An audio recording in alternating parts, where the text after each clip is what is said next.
न्याय निर्णय दिलेला होता। त्यानंतर आरोपीला काय शिक्षा द्यावी यावर दोन्ही पक्षांचा युक्तिवाद आणि आरोपीचं म्हणणं कोर्टाने ऐकून घेतलं। त्यात प्रॉसिक्युशनकडनं आम्ही एकूण 12 सुप्रीम कोर्टाचे लँडमार्क जजमेंट हे पटलावर ठेवलेत आणि त्यावर युक्तिवाद केला। प्रॉसिक्युशनचा युक्तिवाद असा होता की हा जो आरोपी आहे ज्याचं वय 65 वर्ष आहे त्यांनी 3 वर्षाच्या बालिकेवर हे अत्याचार केलेले आहे। हे प्री प्लॅन्ड कॉन्स्पिरसी होती आरोपीची। आरोपी घटनेच्या काही दिवस आधी त्या गावात जाऊन राहिला। ही बालिका तिच्या केवळ आजीसोबत राहते आहे हे आरोपीने पडताळून बघितलं। आरोपीने जागेची रेकी केली। आरोपीने घटनास्थळ हे निश्चित केलं, तिथे त्याचं सामान नेऊन ठेवलं आणि आरोपी काही दिवस वास्तव्यास तिथे गेला। त्यानंतर आरोपीने अतिशय थंड डोक्याने लहान मुलीला गाईचं वासरू दाखवतो हे सांगून त्या घटनास्थळाकडे नेलं। जाताना तिला गाठीशेवचं आमिष दाखवलं, गाठीशेव दिली आणि तिथे नेऊन ह्या बालिकेवर अत्याचार केले। यात अतिशय महत्वाचा मुद्दा म्हणजे सीसीटीव्ही फुटेजेसच्या माध्यमातून 3:12 आरोपी ह्या बालिकेला तिथे नेतो आहे आणि 3:51 हा एकटा बाहेर येतोय। असा हा एकूण 39 मिनिटाचा जो कालावधी आहे ह्या कालावधीबद्दल सविस्तर युक्तिवाद करण्यात आला।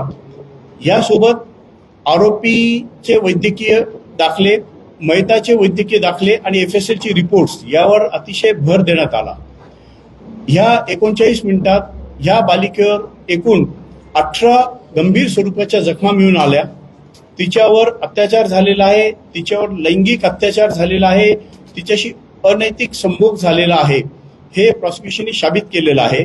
आणि हे सगळं बघता आरोपीने हा थंड डोक्याने हे कृत्य केलेलं आहे आणि 3 वर्षाच्या बालिकेचा पुढील आयुष्य हे बर्बाद केलं आहे। तिला आयुष्यातून उठवलेलं आहे, तिचं आयुष्य संपवलेलं आहे। त्यामुळे हा आरोपी हा कोणतेही दयेस पात्र नाही।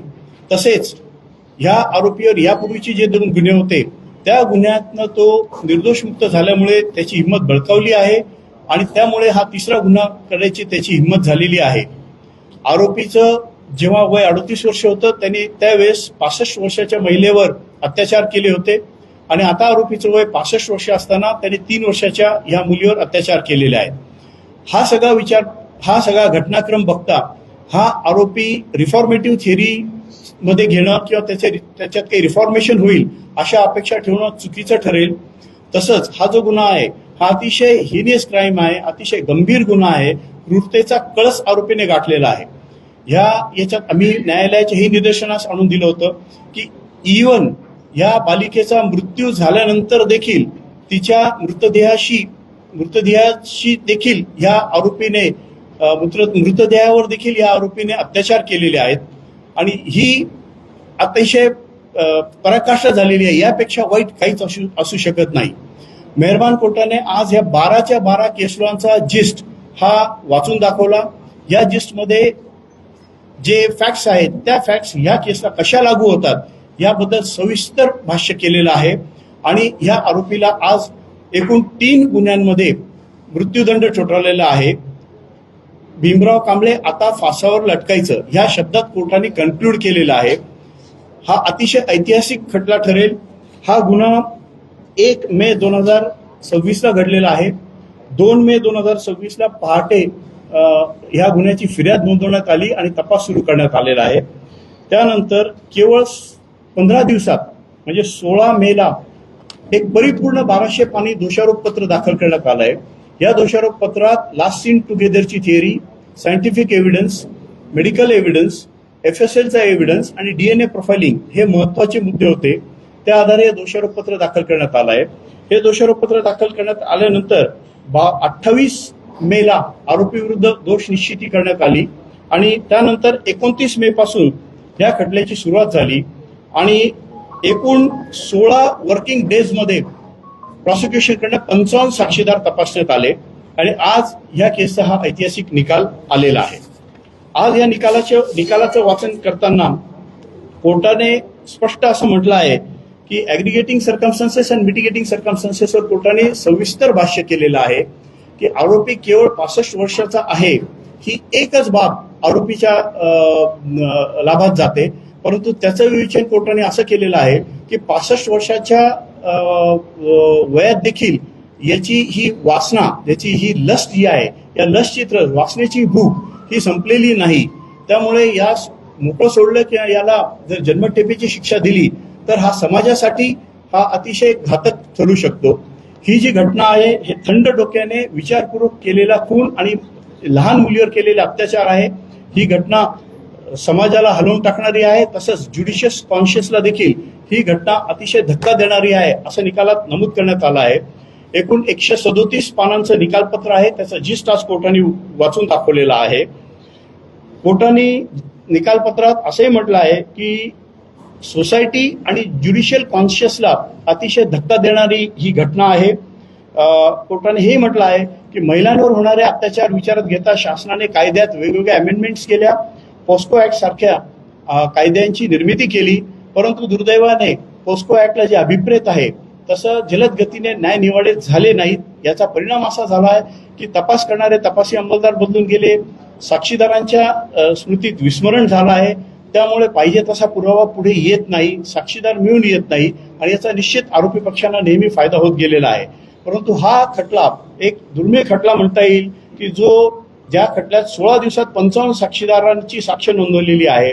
यात मला मी निश्चित काही गोष्टी हायलाईट करू इच्छितो की पब्लिक परसेप्शन बद्दल देखील कोर्टाने भाष्य केलेलं आहे की अशा पद्धतीचे जे गुन्हे आहेत त्या गुन्ह्यांमध्ये पब्लिक परसेप्शन काय होत चाललं आहे. जसं ह्या गुन्ह्यात आरोपीला आमच्या ताब्यात द्या, आम्ही न्याय आम्ही करू अशी मागणी झाली होती.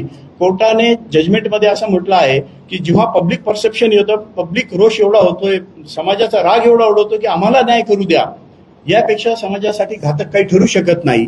अशा वेळेस तातडीने न्याय होणं हे आवश्यक आहे. पब्लिक परसेप्शनचा विचार कोर्टाने अतिशय गांभीर्याने केलेला आहे. ह्या जजमेंटमध्ये अनेक मुद्द्यांवर भाष्य करण्यात आलेलं आहे. प्रॉसिक्युशननी सर्कमस्टन्सेसची अनब्रोकन चेन ही पूर्णपणे एस्टॅब्लिश केलेली आहे. प्रॉसिक्युशननी FSLचे जे अहवाल आहेत ते वेळेत आणि इंटॅक्ट पद्धतीने कोर्टासमोर आणलेले आहेत.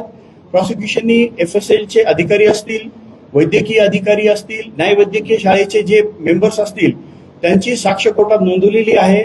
कोणताही याचा शॉर्टकट न घेता डिटेल पुरावा कोर्टासमोर आणलेला आहे. हे कोर्टाने निकालामध्ये ऍडमिट केलेलं आहे. यात अनेक जजमेंटचा उहापोह झालाय. कोर्टाने या public perception, mitigating and litigating aggregating circumstances बद्दल स्वतःला काही प्रश्न विचारले व त्याचे उत्तर काय आहेत हे सुद्धा विस्तृतपणे जजमेंटमध्ये मांडलेले आहेत. कोर्टाने या जजमेंटमध्ये तपासी यंत्रणेचं अभिनंदन केलेलं आहे की हा तपास अतिशय मेटॅक्युलस पद्धतीने प्रोफेशनली झालेला आहे. ह्या तपासात पूर्णपणे ई साक्ष ऍपचा वापर करण्यात आलेला आहे. प्रत्येक साक्षीदाराचे जबाब, प्रत्येक पंचनामा ई साक्षीवर अपलोड करण्यात आलेला आहे. त्यामुळे याच्यात कोणताही मॅनिप्युलेशनचा चान्स नाही असं कोर्टाने भाष्य केलेलं आहे. FSLच्या अधिकाऱ्यांचं कोर्टाने कौतुक केलेलं आहे की त्यांनी तातडीने सगळे रिपोर्ट्स, अहवाल कोर्टात दिले आणि ते बियॉन्ड रिझनेबल डाऊट साबित करण्यासाठी प्रत्येक जण उभा राहिला. कोर्टाने याच्यात प्रॉसिक्युशनचे अभिनंदन केलेलं आहे की प्रॉसिक्युशन आणि डिफेन्स यांनी पहिल्या तारखेपासून शेवटच्या तारखेपर्यंत एकही तारीख न मागता डे टू डे बेसिसवर हा खटला चालवला आहे.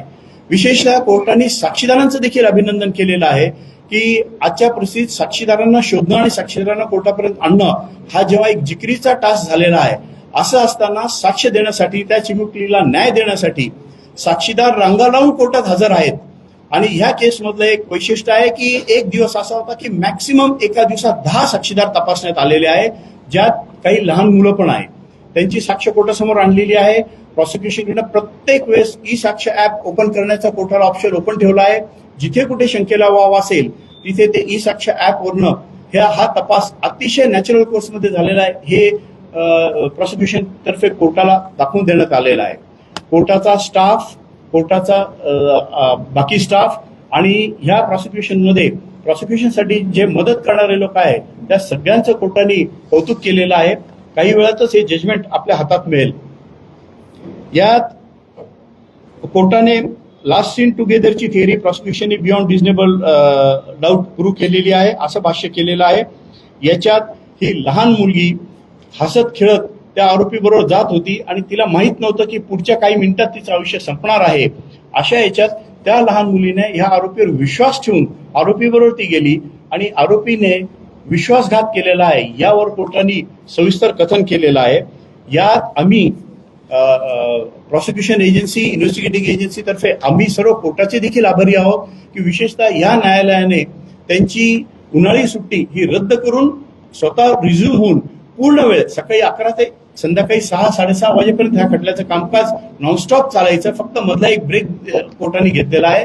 आम्ही सर्व न्यायालयाचे व न्यायालयीन कर्मचारी व ह्या न्यायदानासाठी ज्यांनी ज्यांनी मदत केली आम्ही सर्वांचे आभारी आहोत. ह्या निकालात आज कोर्टाने BNS सेक्शन 64, BNS